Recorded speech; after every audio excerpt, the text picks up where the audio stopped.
గంట శ్రీనివాసరావు జీవీఎంసీ పరిధి మధురవాడ జోన్ 7వ వార్డులో స్వతంత్ర నగర్ వద్ద కొన్నేళ్లుగా నివాసం ఉంటున్న పేదల ఇళ్లను అలాగే స్వతంత్ర నగర్ పార్కును పరిశీలించారు. ఈ సందర్భంగా ఆయన అక్కడ నివాసం ఉంటున్న పేదలకు కావలసిన మౌలిక సదుపాయాలు, వారికి పక్కా ఇల్లు అయ్యేటందుకు చట్టపరంగా ఏ చర్యలు తీసుకోవాలి, రోడ్లు, డ్రైనేజ్ సమస్యలపై అధికారులతో మాట్లాడారు.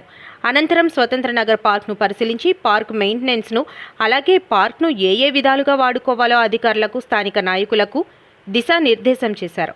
ఈ కార్యక్రమంలో నాయకులు పిల్ల వెంకట్రావు, మొల్లి లక్ష్మణరావు, వాండ్రాసి అప్పలరాజు, కానూరు అచ్యుత్, నాగోతి సూర్యప్రకాష్ రావు తదితర నాయకులు పాల్గొన్నారు.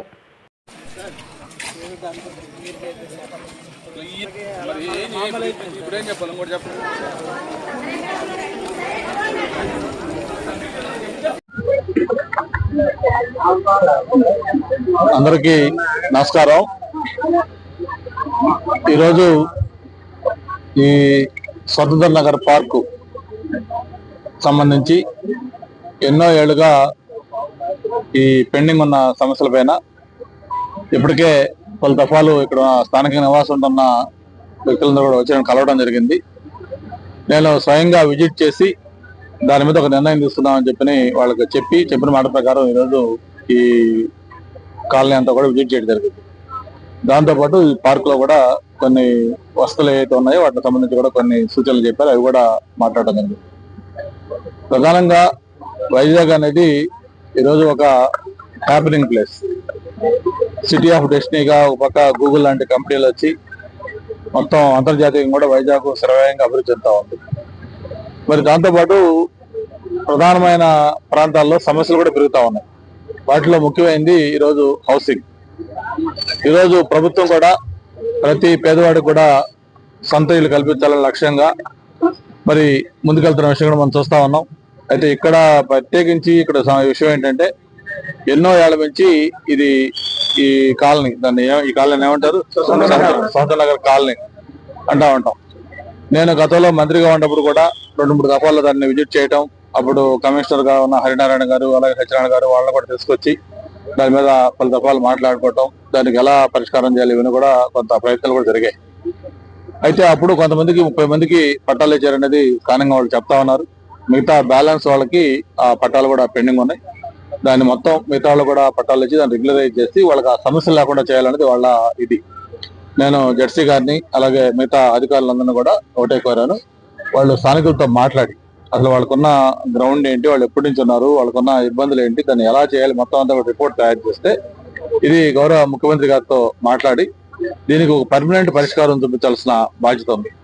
మనం ప్రతిసారి అనుకుంటా ఉన్నాం అలా పెండింగ్ ఉంటుంది, అలా కాకుండా దీనికి ఈసారి శాశ్వతమైన పరిష్కారం చూపించే విధంగా ఒక నివేదిక తయారు చేసి దాన్ని ముఖ్యమంత్రి గారి దృష్టికి తీసుకెళ్లి దానికి ఒక ఫుల్ స్టాప్ పెట్టాలనే ప్రయత్నం కోసం ఈరోజు రావడం జరిగింది. నేను స్వయంగా చూశాను. ఓకే, అది రూల్ ప్రకారం అవుద్దా కాదా అంటే రకరకాలుగా దానికి ఆశలు వస్తా ఉన్నాయి. బట్ అల్టిమేట్ గా ఇక్కడ మనం గమనించాల్సిందంటే వాళ్ళు ఎన్నో ఏళ్లుగా అక్కడ నివాస ఉంటున్నారు. వాళ్ళు ఆల్రెడీ కరెంట్ ఉంది, లేకపోతే రకరకాల దీంతో వృద్ధి చేసుకుంటూ ఉంటారు. కాబట్టి వాళ్ళు ఇప్పుడు మనం ఖాళీ చేసి మొత్తం దాన్ని చేయడం అనేది కూడా ప్రాక్టికల్ గా అవుద్దా కాదని కూడా ఎగ్జామ్ చేయాల్సిన అవసరం ఉంది. బట్ ఇల్లు కూడా కల్పించాల్సిన బాధ్యత ప్రభుత్వం ఉంది కాబట్టి అధికారులతో ఒక నివేదిక తయారు చేయించి దాన్ని ఏ విధంగా చేస్తే బాగుంటుందో ఒక బెస్ట్ సొల్యూషన్ అనేది త్వరలో వాళ్ళకి అందజేసి దానికి ఇచ్చేద్దాం అనుకుంటున్నాం. అలాగే పార్కు సంబంధించి కూడా కొంత మెయింటెనెన్స్ కూడా ఇప్పుడే జెడ్సీ గారితో మిగతా అధికారులతో కూడా చెప్పడం జరిగింది. ఏదైతే మనకి ఈ 5, 6, 7, 8 వాటిలో ప్రధానంగా పార్క్స్ చాలా ఎక్కువ ఉండాలి. ఒకటి కార్పొరేషన్ పార్క్స్, 2 లేఅవుట్ ఓపెన్ స్పేస్లు.